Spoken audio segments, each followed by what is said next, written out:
She slammed into me with fangs bared. Though honestly I was only trying to repair her transport.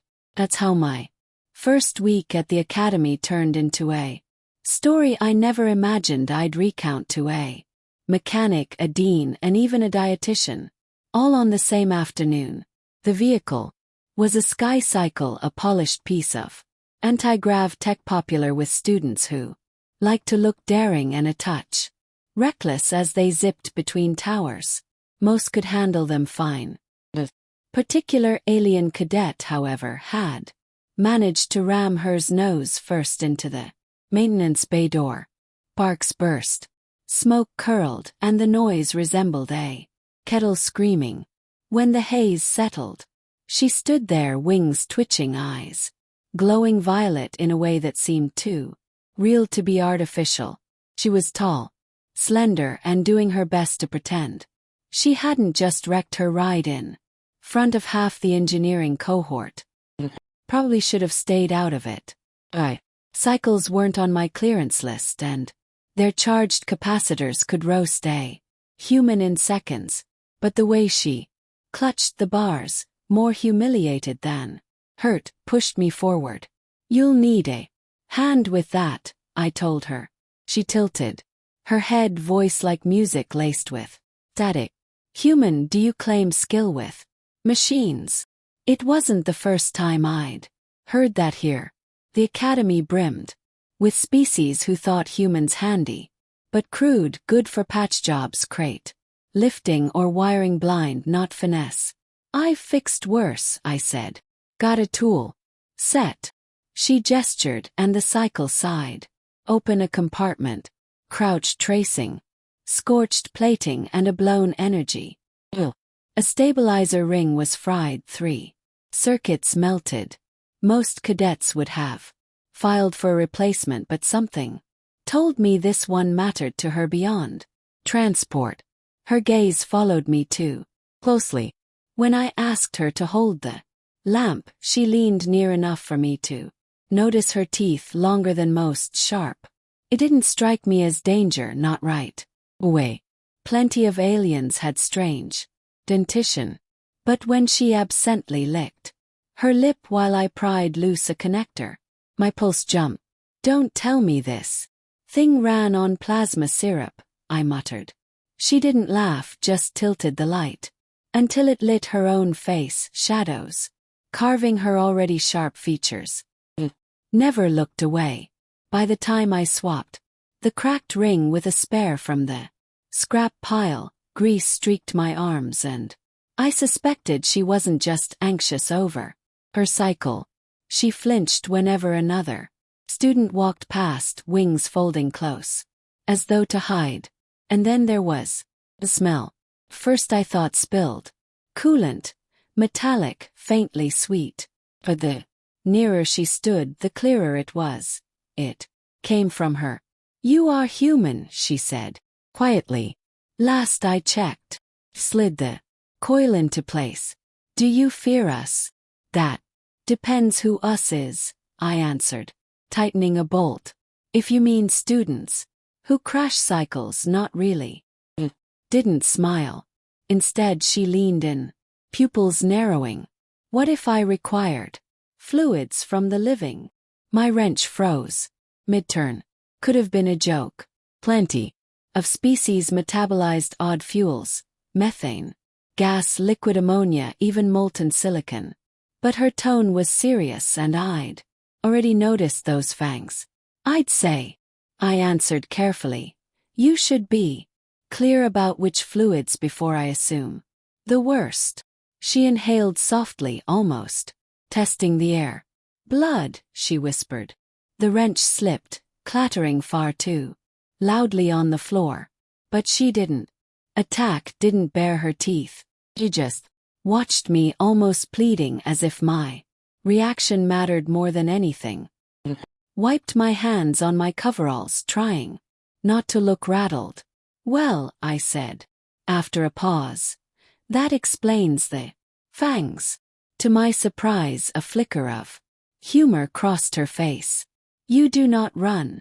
"Not yet," I muttered, bending back to the housing. I'd seen worse diets. Old roommates swore by algae shakes that smelled like marsh water. Least blood. Doesn't gum up filters. Her wings eased. And her eyes softened. Maybe relief. Maybe she was still weighing if I looked edible. Either way, I knew then she hadn't told anyone else. Her secret was now mine by accident.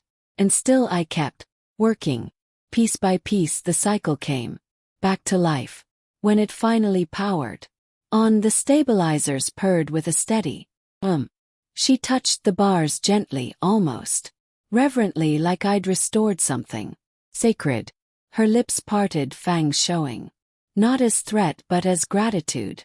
You have mended more than machinery, she whispered. You have returned dignity. I shrugged, pretending not to notice the stares from other cadets as she climbed back on. Try not to wreck it again. Spare parts aren't exactly falling from the sky. She gave me one last look, half warning, half promise, and lifted off, vanishing into the pale blue haze between spires. My hands still trembled, not from the repair but from the realization that a blood drinker had chosen to trust me, or maybe decided not. The next morning the academy felt changed, though maybe it was only my perspective. Caught myself scanning every reflection in the glass corridors, half expecting violet eyes to be staring. Classes rolled by, lectures on navigation, xenobiology, hyperspace, physics, all little more than background. My thoughts stayed fixed on the winged cadet whose cycle I'd repaired and the secret she'd breathed into the air, like a whispered confession. Blood. Needed blood. And no one else seemed to. Rumors usually traveled here faster than ion sparks, an assignment collapse, say. Failed exam, even a poor wardrobe choice could ignite into lunchtime gossip. She walked through the halls composed, wings tucked neatly, her face serene. I hadn't been crouched beside her broken cycle if I hadn't heard that clear whisper. I might have believed it was all my imagination. It wasn't imagination that drew my eyes to the crimson band wrapped carefully around her wrist. A feeding line maybe, or a storage tube. I didn't dare ask where she filled it. That evening in the bay she returned, not by accident. Waited in the shadows until the others left, then stepped beneath the overhead glow. You did not speak, she murmured. About your diet. Yes. Not the sort of detail I can slip into casual chatter. I tried to laugh, but the sound cracked. Why not? She tilted her head. Would your kind fear me? They already fear us in small ways. Humans are still newcomers here.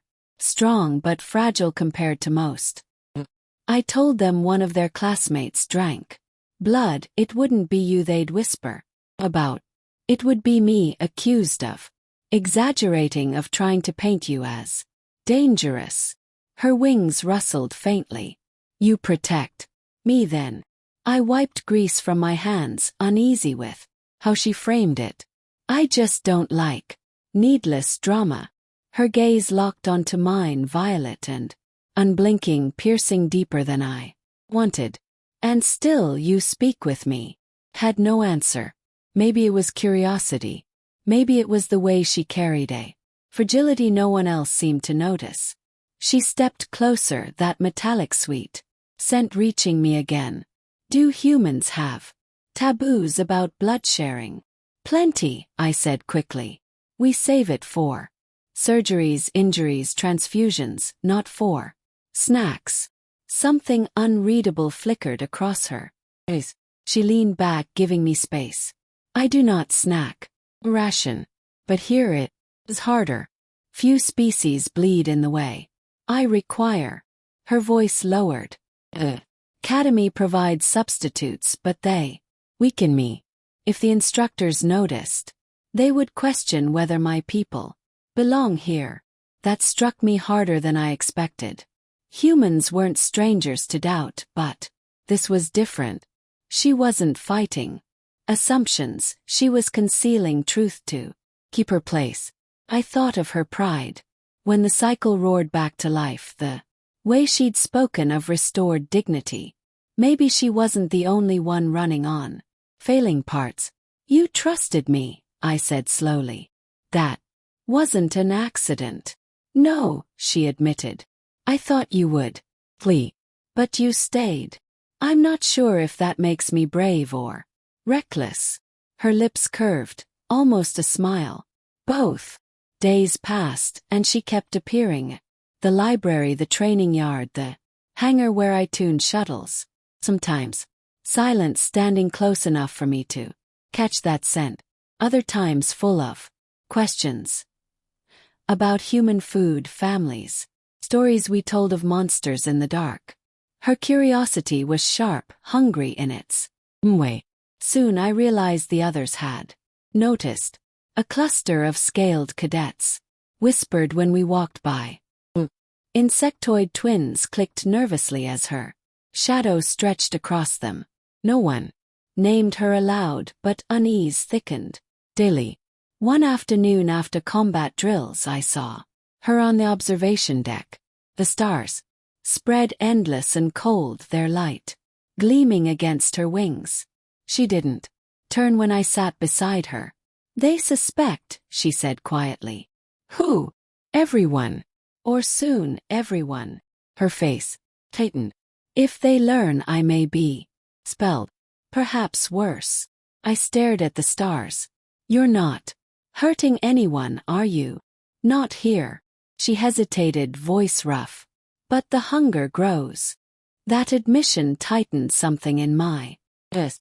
Not fear exactly, more like the awareness I was standing at the edge of something fragile. One wrong step and it could shatter. Then maybe we find a solution, I said. Something stronger than substitutes. Something that works. Her head turned slowly, violet eyes fixing on mine. You would help me. Weight in her voice was heavy, but I still nodded. Yeah, I'll help. Just no biting unless we plan it. All right. Her wings folded close, a strange look flickering across her features, caught somewhere between gratitude and disbelief. For a moment I thought she might laugh. The plan didn't begin with secret labs or grand designs. It started in the academy, cafeteria of all places, rows of trays, lined with nutrient gels, steaming synth, protein, and the occasional lump meant to resemble bread. I sat with her near a window where few students lingered. Kept her wings tucked tight, her gaze on the small cup of crimson substitute the academy rationed her. She sipped, then set it down with a faint tremor. It is thin, she whispered, like drinking tinted water. I nudged my tray closer, a slab of protein loaf cooling on its plate. You need density, Tong. Oh, there. Giving you doesn't bind with your system. She studied me, curiosity glinting through fatigue. And you, a human mechanic, will solve this puzzle. I fix broken things, I replied. Doesn't matter if it's a stabilizer or a menu. That earned the ghost of a smirk before her eyes dropped again. Over the next week I slipped into the engineering lab after curfew, running tests on protein samples and combing the academy's nutrient archives. Sometimes she joined me, silent but watchful, as I compared hemoglobin chains across species. I wasn't a biologist, but systems followed rules, circuits needed current, engines fuel, and her body something more than diluted dye. One night she leaned against the counter, wings half spread. Why do you do this? No one would fault you for keeping your distance. I soldered a coil absent-mindedly, buying moment. Because you asked, I said at last. And because you trusted me first. That matters. Her eyes softened, but before she could reply, the door hissed open. A group of Scaled cadets entered their plates. Catching the light, they froze at the sight of her, wings casting long shadows.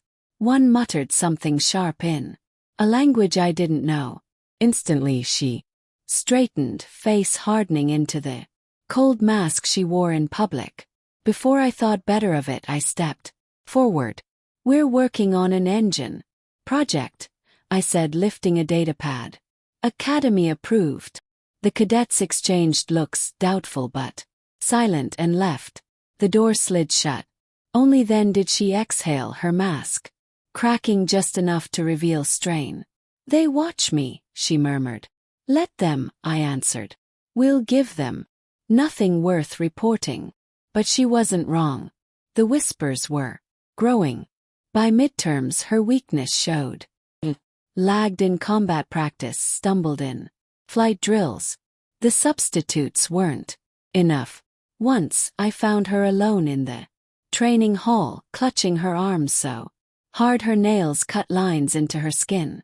"I can't keep this up," she whispered. I scanned the empty hall. "Then maybe it's time we test a theory." Her eyes snapped wide. "You would offer?" My throat tightened, but I forced a nod. "If it helps you stand better me than you collapsing mid-trial." She studied me, weighing every risk, every scrap of control she'd built. Finally she stepped close, hand trembling near my arm. "Only a little," she breathed. "Small," I confirmed. My pulse raced as her teeth brushed my skin before the It wasn't the horror story humans told. Sharp, yes, but swift. Heat rushed through me, a dizzy pull, then it was done. She drew back instantly, wings shivering, eyes wide. "You are steady." "More or less," I muttered, bracing on the wall. "You." She shut her eyes, and for the first time in weeks I saw strength settle back into her. Her shoulders squared, her breath steadied, wings lifted as though remembering how to stretch. "It helps." "Good," I said. "Then we keep this quiet." From then on we worked in secret, a drop here, a measured sip there, timed so she could stand tall through drills and lectures. The academy never noticed, but other students did. Caught more than a few glares when we walked together. Whispers thickened into rumors. One evening on the outer spire she paused to watch the city lights below. "If they discover us, it is not you they will punish. It is me." "I know," I said quietly. "Why risk yourself?" "Because maybe the academy needs to see we're more than categories. More than their fears." Her wings spread slightly, catching the tower's glow, radiant for a heartbeat. "Perhaps you are more than they believe, too." I didn't answer, but as we walked back through the towering halls I felt we were both nearing a line neither of us understood. The trials loomed sooner than either of us wished. Mid-year exams were never written, they were performances of strength, precision, and discipline before instructors and peers. Failure meant reassignment. Sometimes failure meant expulsion. Success meant another step toward graduation. For her it meant more. Proof that her people could stand with the galaxy's best without every shadow questioning them. The morning of the trial, the sky cycle course gleamed in pale dawn. Energy rings floated high above the academy towers, paths twisting between narrow columns and sharp drops. Only the finest riders could complete it without faltering. She stood at the start line, wings pressed close, cycle thrumming beneath her. Her eyes flicked once toward me across the crowd, violet meeting brown.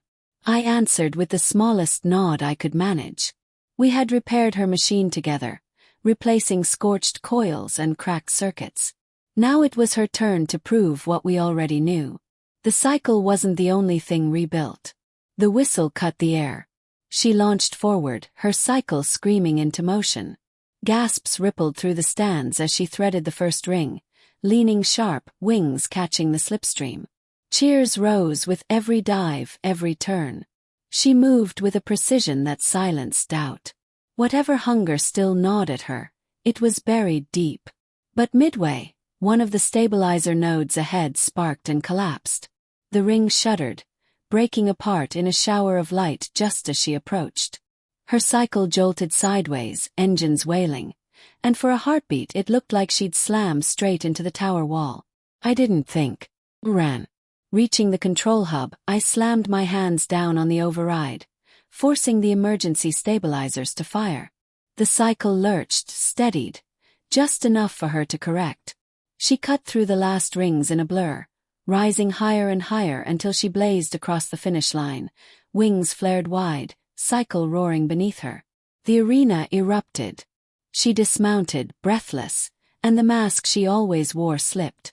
Her eyes found me, glowing fierce, alive. She hadn't survived through secrecy or substitutes, but because someone had stood beside her. The instructors conferred quickly, then announced her victory. She hadn't just finished.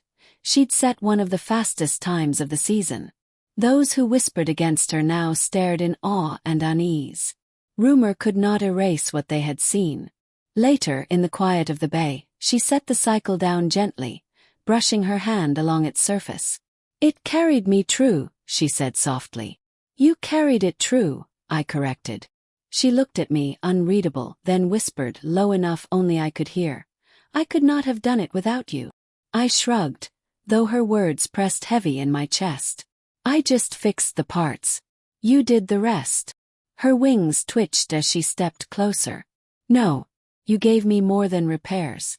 You gave me a chance to be seen." I wanted to answer with something clever, but instead I only held her gaze. For once, silence was enough. In the days that followed, the whispers didn't vanish, but they shifted. Students spoke not of danger, but of the spectacle she had created. Suspicion gave way to reluctant respect. She walked taller, wings spread a little wider when she passed. One evening, she returned to the bay where it had all begun. I was tightening a fuel line when I heard her wings stir behind me. She stood in the half-light, her eyes softer than I had ever seen them. "You risked yourself," she said. "And you risked trusting me." She hesitated, then reached out, her fingers brushing my arm. "For one of my kind, trust is rarer than any fuel. I will not forget it." Neither would I. Because it was never just about cycles or trials or secrets in the dark. It was about the fragile bridge between us, between human and blood-drinker, mechanic and rider.